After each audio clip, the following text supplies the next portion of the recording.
It's easy to get swept up in the hype around AI. Every week there's a new headline: AI diagnosing diseases, AI generating art, and my personal favorite, AI blackmailing humans.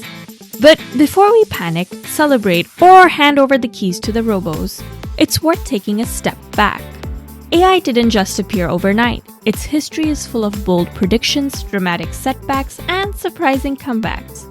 The truth is, we have been trying to build thinking machines for decades, and it hasn't always gone smoothly. We'll start our short history of AI with mathematician and computer scientist Alan Turing, who famously broke the German code Enigma. In 1950, Turing published a paper called Computing, Machinery, and Intelligence, where he proposed to consider the question, can machines think? But instead of trying to define what machines or thinking means, he proposed a new way of approaching the problem. He introduced the concept of the imitation game. And yes, that's how the name of the movie came to be. You know, the one where handsome Benedict Cumberbatch plays Alan Turing? The imitation game involves three people: a man, A, a woman, B, and an interrogator, C, who each stay in a separate room. The interrogator's job is to figure out which of the other two is the man and which is the woman, based only on written responses to questions the interrogator asks. The twist is that one of the participants tries to help the interrogator guess correctly, while the other tries to mislead them. Now, Turing asks, what if one of the participants is switched to a machine? Will the interrogator be able to reliably distinguish the man from the machine? By the way, we also call the imitation game the Turing test, and many of the modern-day LLMs, think ChatGPT, have passed the Turing test. That is, it is difficult to distinguish human output from machine output. With Turing's seminal work, the seeds of AI were sown. But it wouldn't be for a while until scientists could create machines that could use available information and reason to solve problems and make decisions. You see, Turing couldn't create such a machine because at that time, computers couldn't store commands, only execute them. And it was extremely expensive. Leasing a computer costed $200,000 a month. Can you imagine? Fast forward to 1956, the first AI program was born. The computer program logical theorist was able to mimic human problem-solving skills and work on mathematical proofs. The work was presented at a summer workshop at Dartmouth. The Dartmouth Summer Research Project on Artificial Intelligence, organized by John McCarthy, Marvin Minsky, Claude Shannon, and Nathaniel Rochester. The scientists were optimistic that they could solve machine intelligence in a single summer. Spoiler alert, they didn't.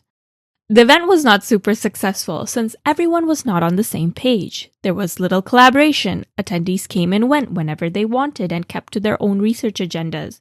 They couldn't come to any sort of agreement on how to approach machine intelligence. However, it was at this event where the term artificial intelligence was first coined by McCarthy, and the term has stuck ever since. The dreams of AI heavily relied on the state of computers. Thankfully, due to the invention of the transistor from 1950s to 1970s, computers were able to store more information.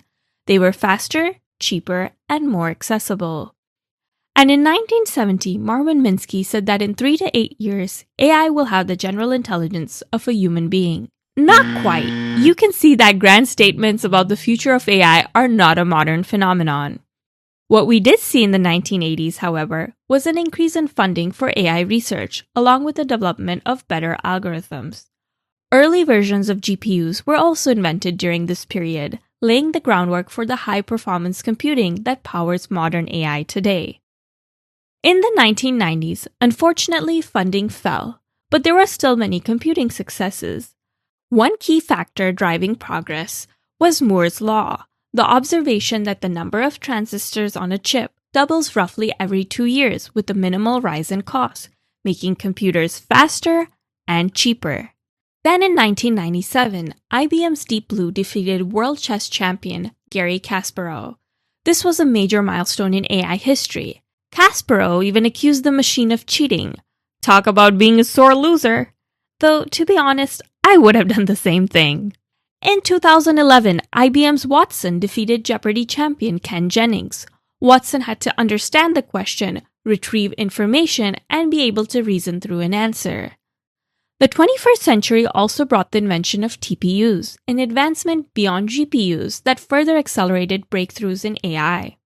In the present day, of course, we have ChatGPT and other LLMs or large language models that are able to answer questions, summarize text, and even generate code.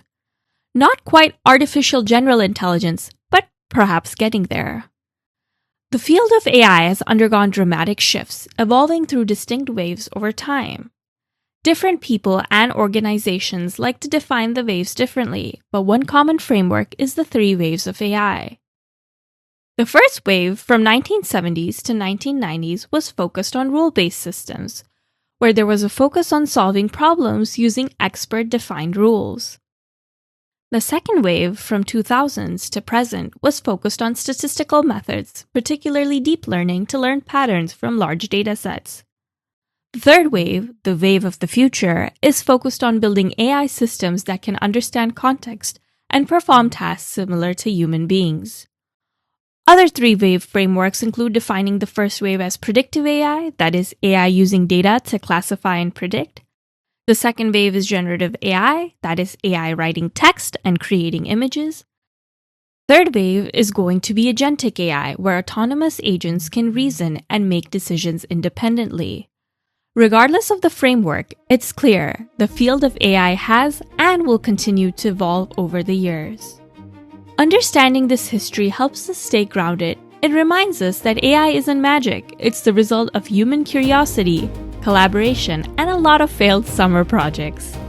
As we move into the next wave, it's worth asking not just what AI can do, but what kind of future we want to build with it.